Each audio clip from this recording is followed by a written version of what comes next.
اب جو M Q M کی جو سوچ سا ہے وہ وہی ہے جو نیتن یاہو والی سوچ ہے.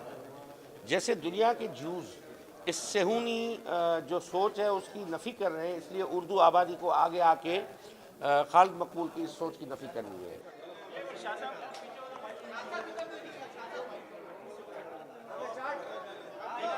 شاہ صاحب یہ بتائیے گا, آپ جو ہے وہ ایجوکیشن کے ساتھ ساتھ سندھ کی تاریخ پہ بھی بات کرتے ہیں.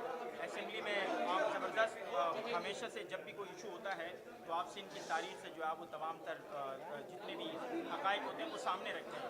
ایم کیو ایم کے چیئرمین خالد مقبول صدیقی صاحب ہمیشہ سے جو ہے وہ کراچی کی بات کرتے ہیں, بٹ بار پھر سے انہوں نے وفاق سے جو ہے وہ مطالبہ کیا ہے. تو کس طریقے سے آپ ایم کیو ایم کے مطالبات کرتے ہیں؟ میں سمجھتا ہوں کہ اب جو ایم کیو ایم کی جو سوچ سا ہے وہ وہی ہے جو نیتن یاہو والی سوچ ہے. جیسے دنیا کے جوز اس صہیونی جو سوچ ہے اس کی نفی کر رہے ہیں, اس لیے اردو آبادی کو آگے آ کے خالد مقبول کی اس سوچ کی نفی کرنی ہے. آپ دیکھیں کہ عالمی طور پہ ہم کتنی مشکلات کا شکار ہیں, کتنے چیلنجز میں ہم پھنسے ہوئے ہیں. ہم یہاں پہ آج بیٹھے تھے تو ہم یہ جو وائلنٹ ایکسٹریمزم ہے اس کو کاؤنٹر کرنے کی بات کر رہے ہیں, ادارے بنے ہیں اس کو کرنے کے لیے. اب وہی سوچ جو ہے, ایک فیڈرل منسٹر ہے اور ایم این اے ہے اور وہ وہاں پہ یہ پھیلا رہا ہے, تو میں سمجھتا ہوں تو ہم تو اس کو کنڈیم کرتے ہی کرتے ہیں, مگر جو اردو لکھے پڑھے جو لوگ ہیں وہ اسی طرح آگے آ کے اس کو کنڈیم کریں کہ اب نو مور ڈویژن, اب آپ زیادہ نفاق ہمیں نہیں چاہیے, اب زیادہ جو ہے وہ ہمیں آپ یہ ان چیزوں میں لڑانے کی کوشش نہیں کرو اپنے مفاد کے لیے. جس نے صہیونی انہیں پوری دنیا کو یرغمال بنایا ہے, اس لیے آپ یہاں پہ بیٹھ کے اردو آبادی کو اس طرح نہیں مذاق اڑا سکتے اس کا. اردو آبادی پڑھی لکھی ہے, پلیورل ہے, غالب کو میر کو پڑھنے والی ہے, پروین شاکر سے پیار کرنے والی ہے, فیض احمد فیض کو گانے والی ہے. آپ وہاں پہ بیٹھ کے اس طرح کی باتیں نہ کریں. اس وقت ہمارا ملک ان چیزوں سے متمل نہیں ہو سکتا.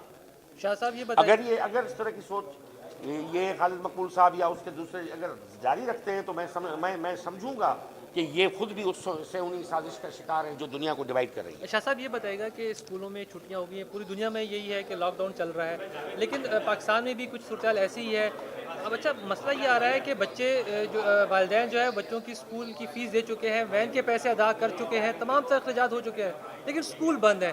تو آپ نہیں سمجھتے کہ ان کو بھی کچھ کٹوتی کرنی چاہیے تاکہ والدین پر بوجھ نہ پڑے؟ دیکھیں میں اس کو دیکھتا ہوں اب مزید فیصلے کیا ہوتے ہیں, کیونکہ ہمارے ان جو عالمی صورتحال ہوتی ہے یا جب ایمرجنسی سچویشن ہوتی ہے, اقتصادی صورتحال ہوتی ہے, تو ہم فیڈرل حکومت کی فیصلوں کے پابند ہوتے ہیں. صوبے کیونکہ الگ نہیں ہیں ہم, کیونکہ وہ فیڈرل حکومت کے ہم ساتھ ہیں, تو فیڈرل حکومت کے جو ابھی ڈیسیشن آئے گا اس حوالے سے لاک ڈاؤن ہم اس کو فالو کرنا پڑے گا.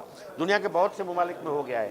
اب ویسے بھی یہ ایگزامینیشن کے بعد ہمارے پاس یہ جو ہے وہ تھوڑا سیزن جو ہے وہ تھوڑی ڈل ہوتی ہے کلاسز کے حوالے سے, کیونکہ جون میں چھٹیاں ہوتی ہیں اور بعد میں یہ ایگزامس ابھی چل رہے ہیں, تو اس میں کلاسز والی ابھی بات زیادہ نہیں ہے اتنا.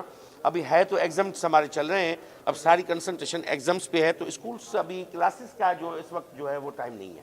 Thank you. Thank you.